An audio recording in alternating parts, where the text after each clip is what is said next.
Hello po, meron pong nagtatanong kung paano ko raw pinaliguan si Lola. Medyo masilan po ang bagay na yan kaya hindi ko na kinunan mismong paligo niya. Ang video na ito ay para sa mga baguhang caregivers at yung may mga inalagaan na may sakit sa pamilya. Disclaimer lang po. Una, nagpapasalamat po ako sa mga nagsuggest ng mga safety devices. Dito po sa trabaho ko, mano-mano lang po talaga ang pagbubuhat ko kay Lola.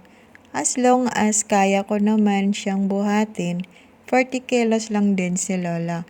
Huwag niyo po akong gayahin kung nag-aalinlangan o alanganin kayo sa inyong pagkilos. Nanambulatory na si Lola. Wala na siyang kakayahang lumakad mag-isa. Kaya medyo may kahirapan sa bawat galaw niya. Pero dahil sanay na ako sa trabahong to, gamay ko na rin si Lola. Una sa lahat, alisin ang saluwal habang nasa wheelchair pa siya. Pangalawa, tanggalin ang pagkakatape ng diaper at ipiting mabuti sa magkabila ang gilid ng wheelchair. Ginagawa ito para hindi sumama ang diaper kapag binuhat at inilipat na si Lola sa kanyang shower chair. At itwist ito para hindi ito sumama sa pagbuhat.